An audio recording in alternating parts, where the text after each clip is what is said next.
नमस्कार साथियों, मैं दिनेश कुमार राठौर। टारगेट विद सरकारी रोजगार में आपका स्वागत है। आज हम जिस विषय पर बात करेंगे उसका नाम है विश्व का भूगोल और महाद्वीप। तो विश्व के भूगोल में महाद्वीपों के ऊपर हम चर्चा करेंगे। महाद्वीपों की उत्पत्ति कैसे हुई है हम इसके बारे में जान लेते हैं। उसके बाद हम सातों महाद्वीप को एक एक करके पढ़ लेंगे। ठीक है। तो महाद्वीप और महासागर ये दोनों के दोनों प्रथम श्रेणी के उच्चावच हैं। धरती की ऊंचाई और निचाई के कारण जो आकृति बनती है उसे हम उच्चावच कहते हैं। तो उच्चावच अगर आप किसी को नहीं पता था तो ध्यान रखना, उच्चावच कहते हैं उसको। तो एंटोनियो स्नाइडर नाम के एक व्यक्ति हैं, मैं यहाँ पे लिख रहा हूँ एंटोनियो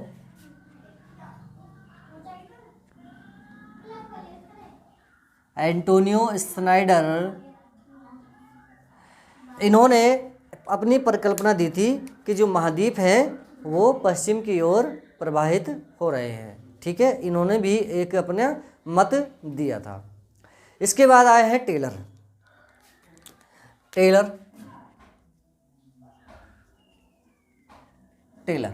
इन्होंने भी अपना मत दिया था और इन्होंने भी कहा था, इन्होंने भी यही परिकल्पना दी थी कि जो महाद्वीप हैं वो प्रवाहित हो रहे हैं। इन्होंने भी इसके ऊपर एक सिद्धांत दिया था, लेकिन सर्वप्रथम स्पष्ट रूप से जो सिद्धांत दिया है वो वेगनर महोदय ने दिया है। तो सर्वप्रथम जो दिया था स्पष्ट रूप से वेगनर महोदय।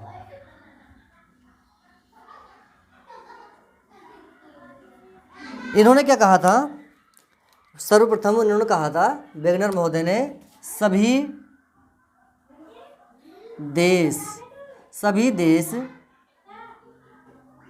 आपस में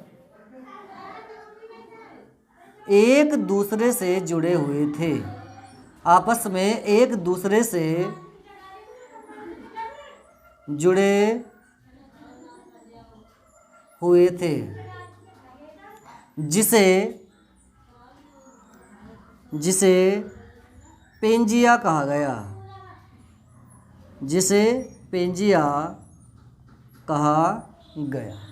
इन्होंने कहा था कि जितने भी देश हैं आज के टाइम में, या जितने भी देश हैं सब एक दूसरे से जुड़े हुए थे पहले, कैसे करके। और ये जिसे क्या कहा गया? पेंजिया कहा गया। और पेंजिया के चारों तरफ जो विशाल सागर था उसे पैथालासा कहा गया। उसको क्या कहा गया? पैथालासा। तो जैसे यहाँ पे देखो, इस चित्र को देखो, इस चित्र से समझ में आ जाएगा। ये जो तुम्हें दिखाई दे रहा है ये वाला पार्ट, ये है पानी वाला पार्ट, और इस पानी वाले पार्ट को कहा जाता है पैथालासा। इसको क्या कहा जाता है? पैथालासा। और इस वाले पार्ट को कहा जाता है क्या? पेंजिया। इसी वाले पार्ट में सभी देश एक दूसरे से जुड़े हुए थे, और इसके चारों तरफ जो विशाल सागर तुम्हें दिखाई दे रहा है इसी को क्या कहते हैं? पैथालासा। ये कार्बोनीफेरस युग की बात बता रहा हूँ मैं। किसकी? कार्बोनीफेरस युग। तो यहाँ पे याद रखना, कार्बोनीफेरस युग।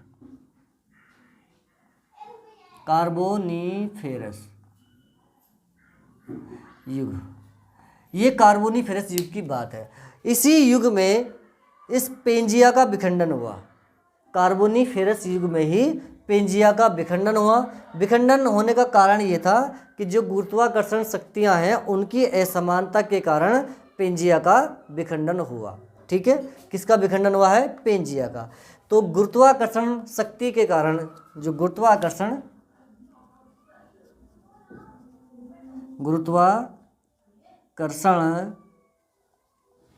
शक्ति की असमानता के कारण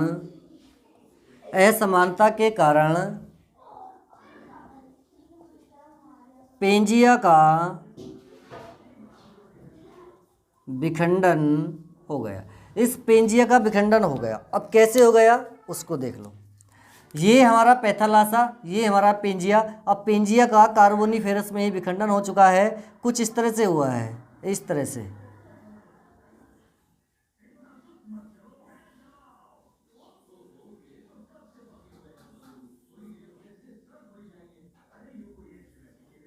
इस तरह से हुआ है।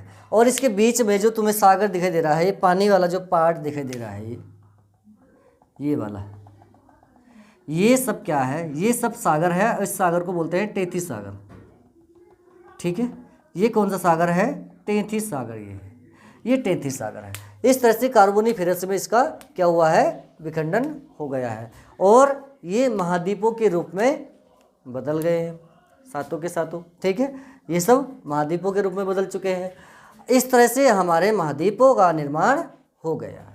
ठीक है, देखो महाद्वीप बन चुके हैं, इस तरह से महाद्वीपों का निर्माण हुआ है। आगे अगर हम देखते हैं तो अब हम महाद्वीपों में सबसे पहले जो महाद्वीप पढ़ेंगे वो एशिया महाद्वीप पर चर्चा करेंगे।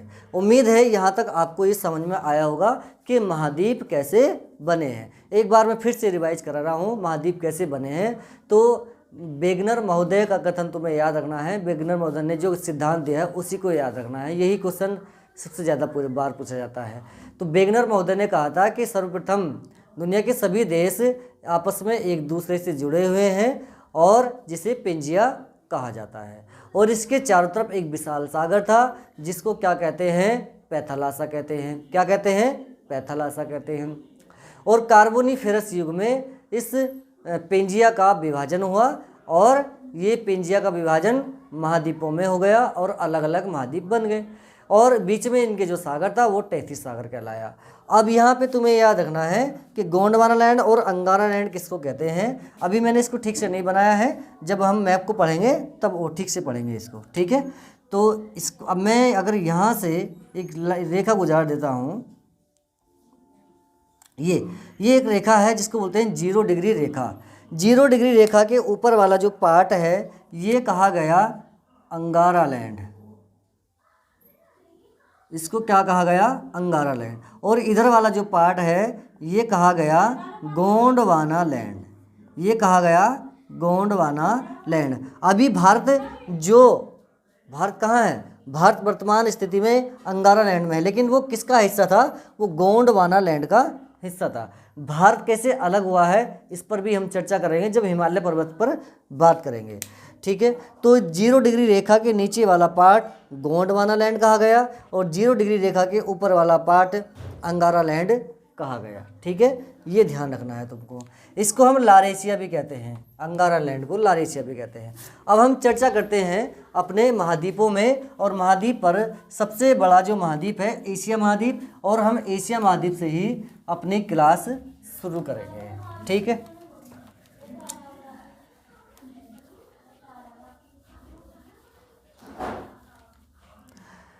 इस एशिया महाद्वीप को हम थ्योरी से भी पढ़ेंगे और मैप से भी पढ़ेंगे। अगर तुम्हें अच्छे से पढ़ना है तो तुम्हें एटलस खरीदना पड़ेगा, मैप खरीदना पड़ेगा, अगर आपको अच्छे से भूगोल याद करना है तो। ठीक है, वरना भूगोल बिना मैप के अधूरा होता है, इसीलिए आपको मैप तो ज़रूर लेना पड़ेगा और मैप के साथ साथ पढ़ते रहना है। ठीक है, तो यहाँ पे देखिए, अब हम एशिया महाद्वीप की बात करते हैं। मैंने बता दिया महाद्वीप कैसे बने हैं, तो महाद्वीप तो इस तरह से बने हैं। अब एशिया महाद्वीप जो कि सबसे बड़ा महाद्वीप है, कितने महाद्वीप हैं, 7 महाद्वीप है। कितने महाद्वीप हैं, 7 महाद्वीप है। तो यहाँ पर ले लेते हैं महाद्वीपों की संख्या,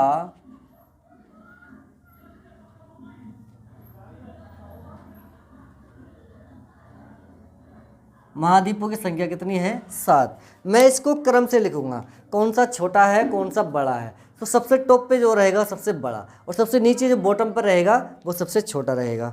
तो देखो सबसे टॉप पर यानी कि जो सबसे बड़ा महाद्वीप है वो कौन है, एशिया। एशिया महाद्वीप सबसे बड़ा है। नंबर 2 पे जो है वो है कौन सा, अफ्रीका महाद्वीप है।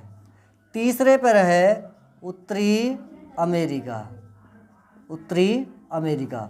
और चौथे पर दक्षिणी अमेरिका है, दक्षिणी अमेरिका है। 5वें पर है अंटार्कटिका। 6ठे पर है यूरोप। और 7वें पर है ऑस्ट्रेलिया, ऑस्ट्रेलिया। तो ये हमारे 7 हो गए हैं महाद्वीप। एशिया, अफ्रीका, उत्तरी अमेरिका, दक्षिण अमेरिका, अंटार्कटिका, यूरोप और ऑस्ट्रेलिया। तो ये सबसे छोटा महाद्वीप है, ये है सबसे छोटा, और ये है सबसे बड़ा, सबसे बड़ा। ठीक है, कुछ और शब्द मैं यहाँ पे लिख रहा हूँ। अफ्रो यूरेशिया,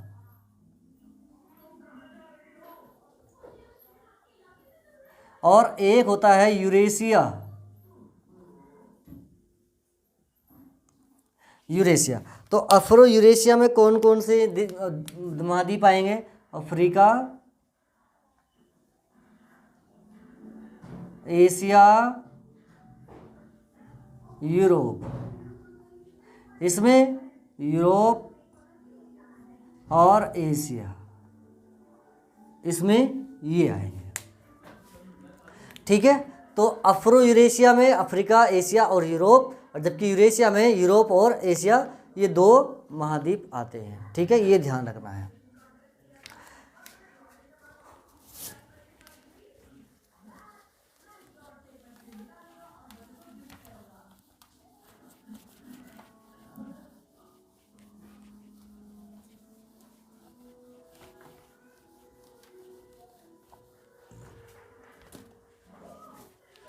नेक्स्ट देखो इसमें क्या है। जो एशिया शब्द है, तो एशिया शब्द की जो उत्पत्ति हुई है, एशिया शब्द की उत्पत्ति हिब्रू भाषा के आंसू शब्द से हुई है। आंसू शब्द से हुई है, जिसका अर्थ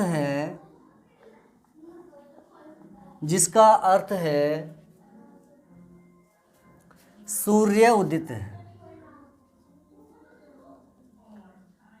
सूर्य उदित। तो सबसे पहली बात तो यही ध्यान रखनी है कि एशिया शब्द किस भाषा का शब्द है, तो वो हिब्रू भाषा, यानी कि हिब्रू भाषा के आंसू शब्द से एशिया शब्द की उत्पत्ति हुई है, जिसका अर्थ होता है क्या? सूर्य उदित। ठीक है, सूर्य उदित होता है। नेक्स्ट देखो इसमें, अब जो एशिया है, एशिया यह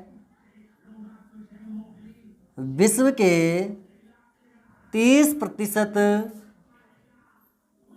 क्षेत्रफल पर स्थित है। तो विश्व के 30% क्षेत्रफल पर स्थित कौन सा महाद्वीप है? एशिया महाद्वीप। अगर इसका क्षेत्रफल देखेंगे तो 4,45,80,000 वर्ग किलोमीटर इसका क्षेत्रफल है। कितना? 4,45,80,000 वर्ग किलोमीटर क्षेत्रफल। तो इसका क्षेत्रफल अगर याद रखना है तो मैं यहाँ पे लिख रहा हूँ 4,45,80,000 वर्ग किलोमीटर इसका क्षेत्रफल है। ये इतना क्षेत्रफल है। दूसरा क्वेश्चन इसमें देखो क्या है, इसमें विश्व की 60% जनसंख्या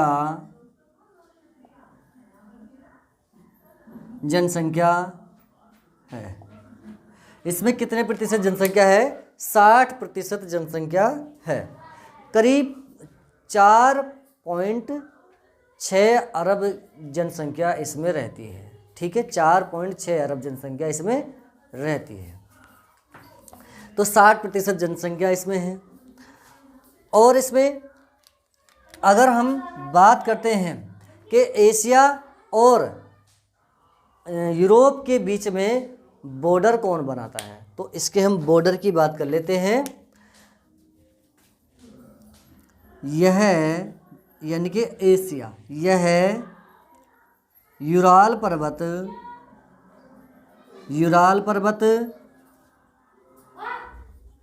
कैस्पियन सागर,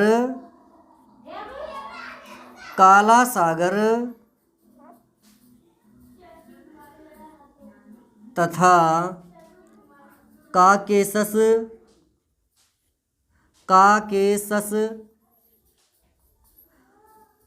पर्वत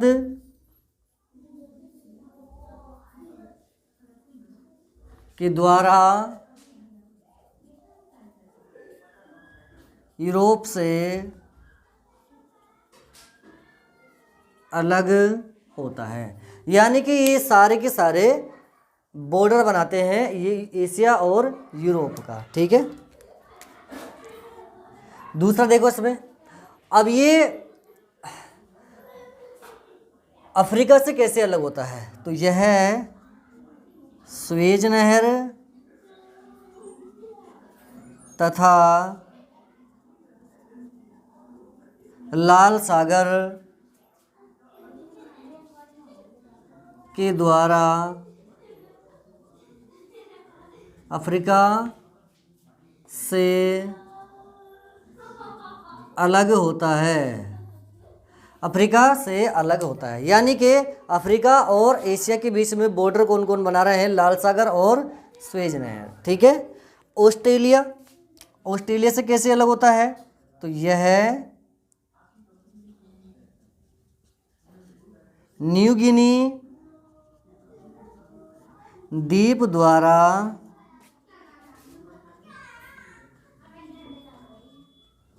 ऑस्ट्रेलिया से अलग होता है।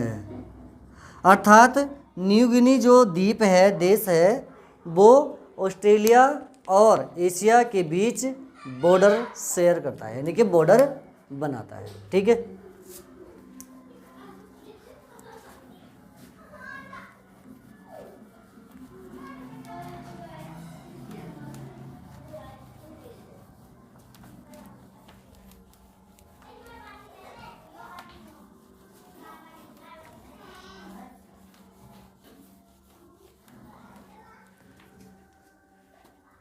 अब देख लेते हैं इसके देशों की, इसके उत्तर में दक्षिण में कौन कौन से देश स्थित हैं। पहले हम बिंदु की बात कर लेते हैं।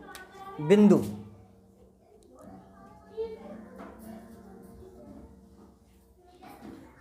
जिस तरह से भारत के उत्तर में कौन सा बिंदु है, दक्षिण में कौन सा बिंदु है, पूर्व में कौन सा बिंदु है और पश्चिम में कौन सा बिंदु है, उसी तरह से एशिया के भी चारों दिशाओं में कौन कौन से बिंदु हैं, हम इस पर भी बात कर लेते हैं। ठीक है, तो इसके उत्तर में जो बिंदु है, ठीक है, इसके उत्तर में जो बिंदु है उसका नाम है सेलूसिकन,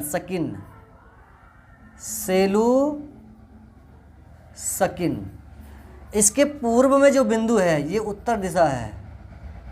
ठीक है, ये पूर्व दिशा है, डिनेवा, इसके पूर्व में जो बिंदु है उसको डिनेवा कहते हैं। दक्षिण में जो बिंदु है इसका वो है टीजी बुरू, और इसके पश्चिम में जो बिंदु है वो कौन सा है, वो है आरटी शेष जी। तो ये इसके चारों दिशाओं में बिंदु अगर कभी आपसे मालूम किए जाते हैं तो डिनेवा जो इसके पूर्व में है, सेलूसिकन जो इसके उत्तर में है, और टीजी बुरू जो इसके दक्षिण में है, और आरटी शेष जी जो इसके पश्चिम में है, वो आप लोगों को याद कर लेना है। अगर भारत के बिंदुओं की बात की जाए तो भारत के उत्तर में कौन सा बिंदु है, तो वो है इंदिराकोल। क्या है वो, इंदिराकोल। पूर्व में है किबुथु, और इधर है इंदिरा पॉइंट, और पश्चिम में है सरक्रिक। ठीक है, सरक्रिक। तो भारत के उत्तर, दक्षिण, पूर्व, पश्चिम में जो बिंदु है वो भी मैंने यहाँ पर लिख दिए हैं। तो भारत के पूछेगा तो भारत के ये हैं, एशिया महाद्वीप के पूछता है तो एशिया महाद्वीप के ये वाले हो जाएंगे। ठीक है, उम्मीद है याद रहेंगे आपको। अब हम बात कर लेते हैं देश की, कि कौन कौन सा देश एशिया के सबसे उत्तर में है और सबसे पूर्व में है, सबसे दक्षिण में है। तो यहाँ पर मैं देश लिख रहा हूँ, कौन कौन से देश हैं। तो यहाँ पे देखो कौन कौन से देश स्थित हैं। तो सबसे उत्तर में जो देश है, ये उत्तर है, और उत्तर में जो देश है वो रूस है। पूर्व में जो देश है वो भी रूस ही है, और रूस के बाद है जापान। कौन सा है? जापान। और दक्षिण में कौन सा हो जाएगा? दक्षिण में जो हमारा हो जाएगा वो है इंडोनेशिया। कौन सा है? इंडोनेशिया है। और पश्चिम में जो हमारा देश है उसका नाम है टर्की। कौन सा है? टर्की देश है, टर्की या तुर्की, ठीक है। यह इस दूसरा देश है साइप्रस। कौन सा हो जाएगा? दूसरा देश साइप्रस। तो अगर तुमसे देश मालूम कर रहा है कि सबसे उत्तर में देश कौन सा है तो रूस, और सबसे पूर्व में देश कौन सा है? रूस और जापान, और दक्षिण में जो देश है वो इंडोनेशिया, और पश्चिम में जो देश है वो है टर्की या साइप्रस। अब अगर हम राजधानी की बात कर लेते हैं कि राजधानी कौन कौन सी है। सबसे पूर्व में राजधानी, सबसे पश्चिम में राजधानी, सबसे देखो राजधानी, ये राजधानियां हैं। तो राजधानी जो सबसे उत्तर में है, पूर्व में, दक्षिण में और पश्चिम में। तो उत्तर में जो राजधानी है वो है अस्ताना। अस्ताना किसकी राजधानी है? ये है कजाकिस्तान की राजधानी। कजाकिस्तान की राजधानी है। और दूसरी अगर पूछेगा, ये फर्स्ट नंबर पे है, दूसरी है उलान बटोर। ये है मंगोलिया की राजधानी। ये कौन सी राजधानी है? मंगोलिया की राजधानी है। पूर्व में जो राजधानी है वो है टोक्यो, जापान की राजधानी है। इधर है जाकार्ता, इंडोनेशिया की राजधानी है। किसकी राजधानी है? इंडोनेशिया की। जाकार्ता किसकी राजधानी है? इंडोनेशिया की। और इधर जो राजधानी है वो है अंकारा। किसकी राजधानी है? तुर्की की। या फिर बस अंकारा ही याद रखनी है आपको। तो तुर्की की राजधानी है अंकारा, इंडोनेशिया की राजधानी जाकार्ता, हालांकि चेंज हो चुकी है लेकिन अभी यही याद रखनी है, इंडोनेशिया की राजधानी जाकार्ता। और पूर्व में जो राजधानी है वो है टोक्यो, ठीक है। तो देश, राजधानी और बिंदु, ये चारों के चारों आप लोगों को याद रखने हैं। अब हम बात कर लेते हैं महासागर की। इसके कौन सी दिशा में कौन सा महासागर है? एशिया के किस दिशा में कौन सा महासागर है? ठीक है, तो इसको आप नोट कर लेते हैं।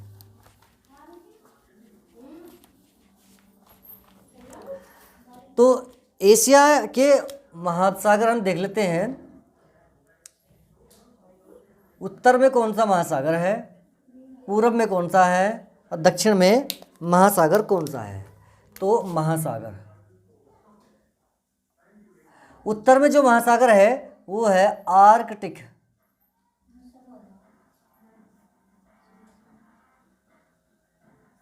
पूर्व में जो महासागर है प्रशांत महासागर, और दक्षिण में है हिंद महासागर। ये ठीक है, इधर की साइड में नहीं है। तो ये तीन महासागर हैं, आपको ध्यान रखने हैं। पूर्व में प्रशांत महासागर है, दक्षिण में हिंद महासागर है और उत्तर में आर्कटिक महासागर हैं। ठीक है, तो तीन ये महासागर हैं।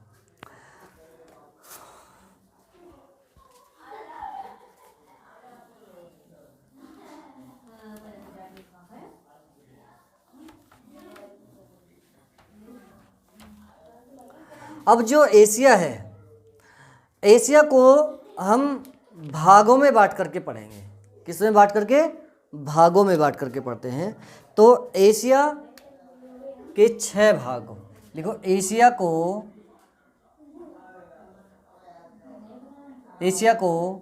6 भागों में बांटा गया है। नंबर 1 लिखेंगे साइबेरिया,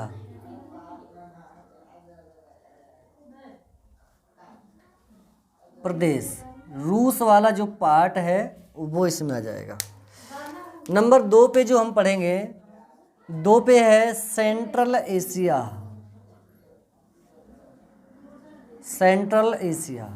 नंबर 3 पे हम पढ़ेंगे दक्षिण पश्चिम एशिया, दक्षिण पश्चिम एशिया। नंबर 4 पे हम पढ़ेंगे दक्षिण